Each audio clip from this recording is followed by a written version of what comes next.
ऐसा कहा है महाभारत में कि जब भी क्रोध आता है तो क्रोध व्यक्त करने से पहले कुछ समय सोचना चाहिए, सोचने के लिए समय देना चाहिए। कभी कभी हम ना ट्रिगर्ड हो जाते, कुछ हम पब्लिक प्लेस में होते हैं, नहीं तो ग्रुप में होते हैं, तो कुछ व्यक्ति हमारे बारे में कुछ तो उल्टा बोलता है, गलत बोलता है, और हम वहाँ पे बहुत ट्रिगर्ड होते हैं। तो उस सिचुएशन को हम मैच्योरली कैसे डील कर सकते हैं? अगर आप देखोगे साइकोलॉजिस्ट, हर कोई साइकियाट्रिस्ट हमेशा बिजी रहता है। क्यों? क्योंकि मन स्थिर नहीं है। एक जगह में जा रहा था तो मेरे सामने एक टू व्हीलर वाले के साथ दूसरा एक टू व्हीलर वाला और कार, तीनों का एक्सीडेंट हो गया। ये टू व्हीलर वाला जो यंग लड़का था तो उसको दूसरे लड़के ने मारना चालू किया, फिर कार वाला उतर गया, वो भी मारना चालू कर दिया। तो मैंने सबको रुकाया, तो मैंने सबको बोला, मैं बोला तुमको इसको मारना है ना, मार दो, चलेगा, इसने गलती किया, मार दो, मगर मुझे इसके पहले एश्योरेंस दे दो कि तुम्हारे ऐसे कभी गलती नहीं होगी रास्ते पे। अगर तुम्हारे ऐसे गलती नहीं होगी, ये एश्योरेंस है, तो उसको जितना है जो उतना मारो। और सबसे महत्वपूर्ण है, किसी का अपमान मत करो। झगड़ा करना, कलह करना अलग बात है और किसी का अपमान करना अलग बात है। आज कहीं ना कहीं कोई बोलता नहीं, बट सब लोग इनसिक्योर है। इनसिक्योर उसका मेन रीजन क्या? इंस्टाग्राम। सब लोग स्टोरीज देखते हैं, कोई यहाँ पे घूमने जा रहा है, किसने ये फोन लिया, तो सब लोग देख रहे हैं। और उससे क्या हो रहा है, अनकॉन्शियसली हम ना खुद के ऊपर प्रेशर क्रिएट कर रहे हैं, अनसिक्योर हो रहे कि अरे ये देखो इसकी लाइफ कितनी बढ़िया है, हम क्या कर रहे हैं, हम कुछ नहीं कर रहे। सबसे पहले रील देखना बंद करो। ये एक्चुअली ये वीडियो भी रील पे ही जाने वाला है। तो किसी को सॉल्यूशन देने की आवश्यकता नहीं है, तो उसको सॉल्यूशन ढूंढने के लिए एम्पावर करने की आवश्यकता है। जब भी हम लीडर के बारे में बोलते हैं तो I think that biggest leader और one of the great leader is Srila Prabhupada, because that one important role और one important quality of a leader is a good leader makes good leaders. और ये हम श्रील प्रभुपाद से सीख सकते हैं कि वो अकेले थे, वो कितने सारे प्रॉब्लम्स उन्होंने फेस किए 70s में, बट तभी भी उन्होंने सारे प्रॉब्लम को फेस करके उन्होंने इतने अच्छे लीडर्स बनाए। सो आपको तो सब उनके बारे में बताया कि ऐसे कौन से लीडरशिप क्वालिटीज आप श्रील प्रभुपाद से आप सीखे और वो आप बताना चाहेंगे? Hi, Hare Krishna, welcome to another episode where we take guidance of experienced people who have a different perspective, a problem-solving mindset. And today's our guest is His Grace Rohini Kumar Prabhu. So let me give a brief introduction about him. So Prabhuji is practicing Bhakti Yoga from last 3 decades.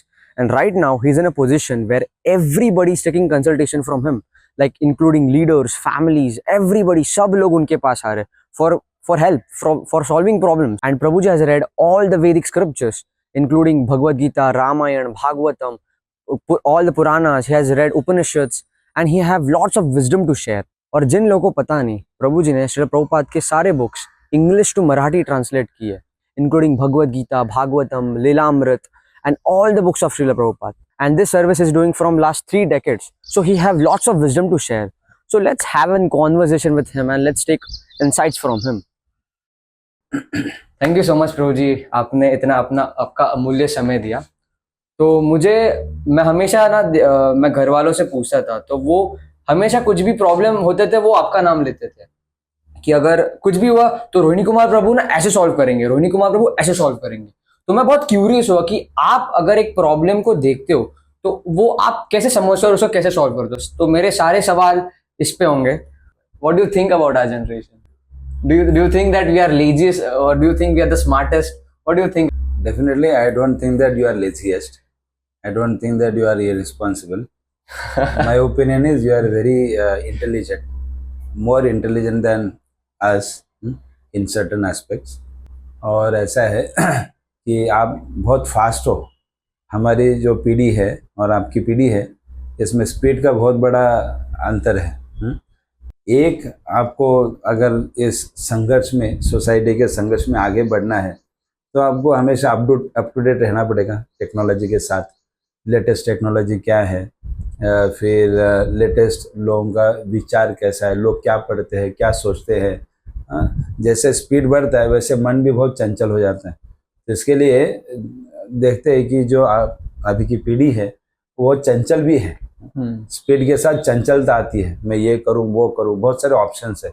हमारे समय option बहुत कम थे पढ़ाई लिखाई के। कुछ भी आगे करना है, जैसे पढ़ाई करनी है 10वीं के बाद साइंस है, आर्ट्स है, कॉमर्स है, तीन ही फील्ड था।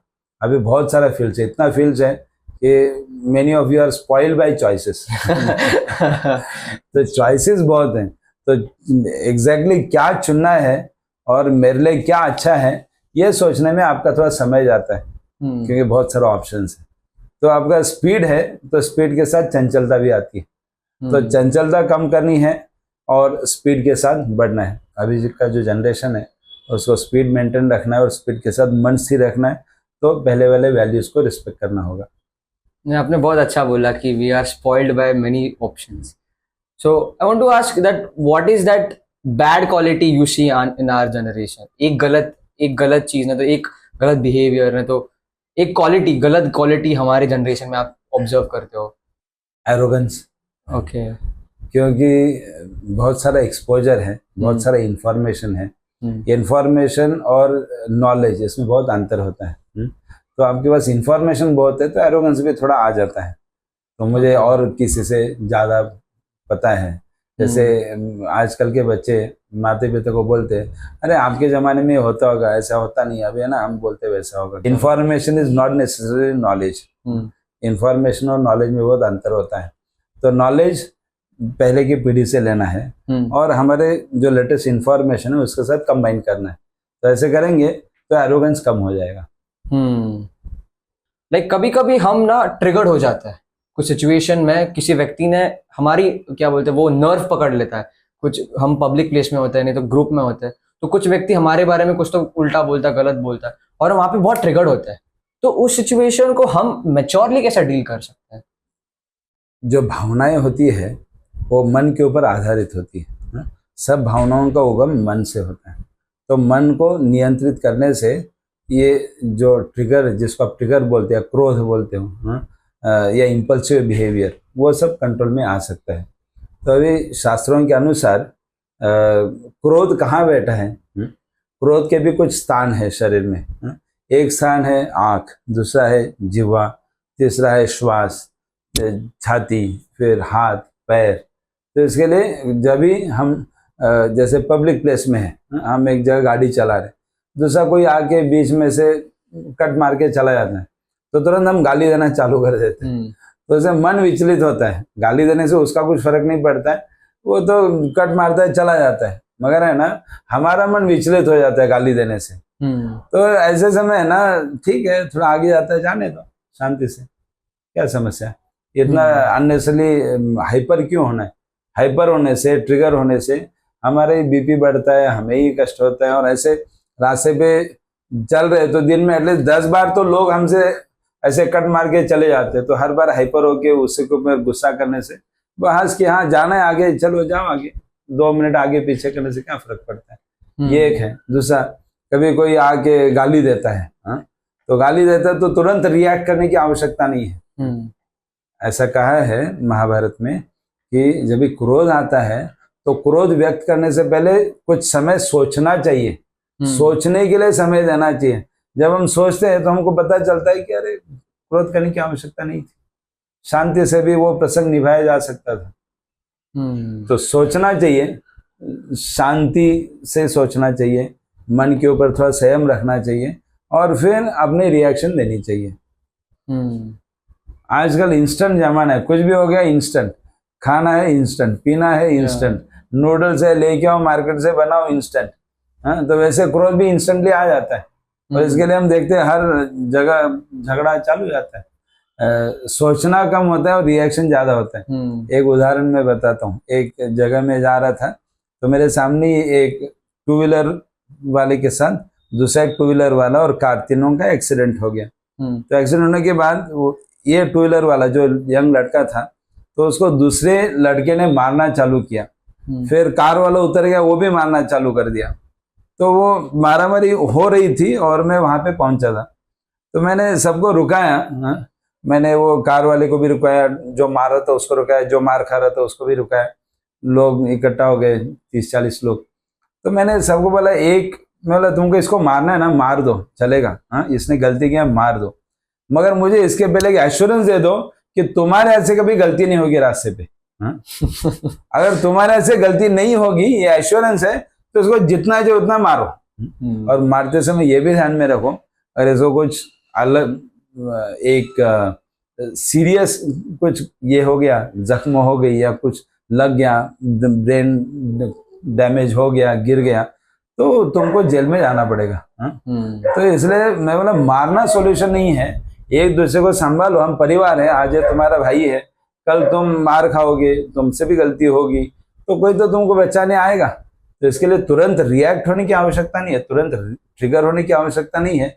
शांति से थोड़ा सोचो, समझो, अपने को उस परिस्थिति में डालो, तो हमारा जीवन भी शांत होता है, दूसरे का जीवन भी शांत हो सकता है। तो मैंने ये सब बताया, तो 30-40 लोग इकट्ठा हुए थे, तो मारामारी तो टल गई। फिर एक आदमी आके मुझे बोले अरे ऐसा तो हमने कभी सोचा नहीं। बोला हम सब एक परिवार है, चाहे रास्ते पे हो, घर में हो, जहाँ पे भी हो, परिवार के दृष्टि से रहेंगे तो एक दूसरे को संभालेंगे, एक दूसरे को मदद करेंगे और हर कोई आगे बढ़ सकता है। आपने एक पॉइंट बोला पेशेंस नहीं हमारे इसमें, तो उस पेशेंस को कैसे हम डेवलप कर सकते हैं? पेशेंस एक मेंटल एटीट्यूड है, हर के पास नहीं आता है। जैसे common sense is not common, patience होना कॉमन सेंस है, मगर कॉमन सेंस अगर नहीं है, पेशेंस नहीं है, तो उसको डेवलप करने के लिए जीवन में कुछ बदलाव लाने पड़ेंगे। जैसे सुबह जल्दी उठना, ध्यान करो, भगवत गीता पढ़ो, शास्त्र पढ़ो, अच्छे अच्छे विचार वाले जो महान पुरुष हो गए उनके बारे में पढ़ो। जैसे एक उदाहरण शिवाजी महाराज का, वो समय जो एक एक क्षण उन्होंने बिताया जीवन में, एक एक क्षण उन्होंने सब देखा, तो किस परिस्थिति से गुजरे होंगे। और उनका ध्येय निश्चित था, उनकी बुद्धि निश्चित थी। इसे एकाग्र बुद्धि बोलते या फिर कुशाग्र बुद्धि। कुशाग्र, कुश यानी कुश एक दर्भ है, गवत घास होता है, घास का जो तिनके का अग्र भाग होता है वो बहुत तीक्ष्ण होता है। तो इसलिए बुद्धि की तुलना भी कुशाग्र बुद्धि के साथ की जाती है। वो कुशाग्र जैसे रहता है वैसे बुद्धि भी तीक्ष्ण होनी चाहिए। तो जब बुद्धि तीक्ष्ण होगी तो संयम भी आएगा, शांति भी आएगी, और जीवन में जो कुछ कार्य करते हैं उसको बुद्धि के अनुसार सोचना चाहिए, मन के अनुसार नहीं। भगवत गीता में श्लोक है, इंद्रियाणि पराण्याहुर इंद्रियेभ्यः परम मनः, मनसस्तु परा बुद्धि, यो बुद्धे परतस्तु सः। इंद्रियों से मन श्रेष्ठ है, मन से बुद्धि श्रेष्ठ है, और बुद्धि से आत्मा श्रेष्ठ है। तो आत्मा के द्वारा बुद्धि के ऊपर नियंत्रण होना चाहिए, बुद्धि के द्वारा मन के ऊपर नियंत्रण होना चाहिए, और मन का इंद्रियों के ऊपर नियंत्रण होना चाहिए। हमारा कैसे होता है, मन बुद्धि के ऊपर नियंत्रण करता है, तो उल्टा क्रम, फिर सब हम भटक जाते हैं।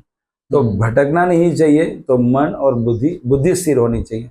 बुद्धि स्थिर होने से मन स्थिर हो जाता है, और जब मन स्थिर होता है तो बाकी सब जीवन संयमित, शांत, सहनशील हो जाता है। आजकल अगर आप देखोगे, ये एक डरावनी परिस्थिति है कि हर कोई साइकोलॉजिस्ट, हर कोई साइकियाट्रिस्ट हमेशा बिजी रहता है। क्यों? क्योंकि मन स्थिर नहीं है, और मन स्थिर करने के लिए कितने सारे इंस्पिरेशनल टॉक्स, ये वो बहुत सारा चलता है। और इससे अच्छा मन स्थिर रखने के लिए भगवत गीता है, भगवत गीता का अभ्यास करो। ये समझ लो कि कुरुक्षेत्र में युद्ध करने के लिए सब लोग खड़े हैं, दोनों जगह पे कौरव और पांडव दोनों पक्षों में मिलके कुल 60-70 कोटि लोग थे युद्ध करने के लिए, और तब अर्जुन का मन पूरा विचलित हो गया था। तो उसने क्या किया, अगर वो मन का सुनता तो उसको युद्धभूमि छोड़ के, उसको ऐसा लगता था कि मुझे जाना चाहिए यहाँ से। भीष्मदेव, द्रोणाचार्य, कृपाचार्य, इनको मारने से अच्छा है मैं युद्धभूमि छोड़ के चला जाऊं, ये उसका मन कहता था। तो भगवान ने कहा कि अर्जुन, ये तुम्हारा मन कह रहा है, मन के अधीन मत हो जाना, आप बुद्धि के अधीन हो जाना, और बुद्धि से क्या करो, मैं जो कहता हूं वैसे करो। और उसके बाद हमने परिणाम देखा है, अर्जुन ने पूरा कुरुक्षेत्र का युद्ध जीत लिया। तो इसके लिए सहनशीलता होगी, संयम होगा, बुद्धि स्थिर होगी, तो हमारे जो, जैसे मैंने पहले कहा कि गति ये जीवन का लक्षण है आज, स्पीड।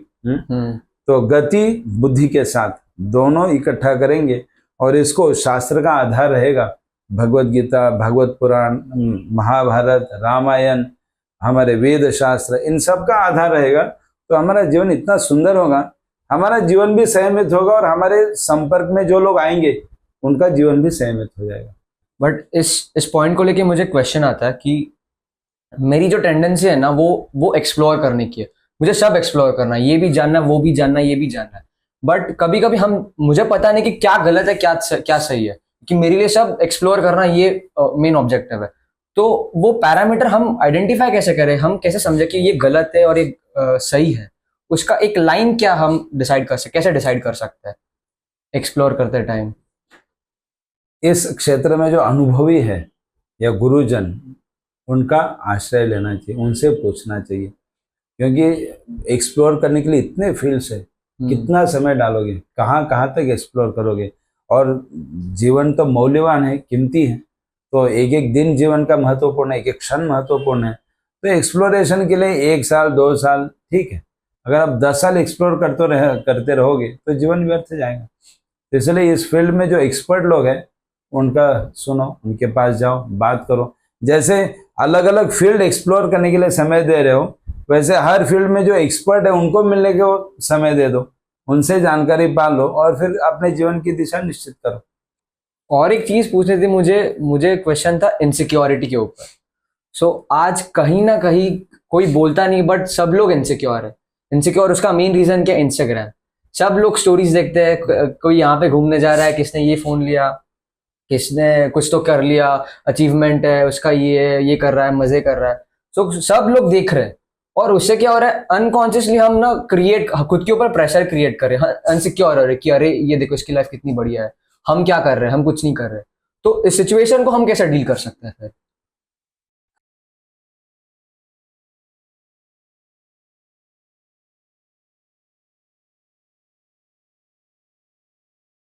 रील देखो, जितना रील देखेंगे, रील का life is not necessarily real life.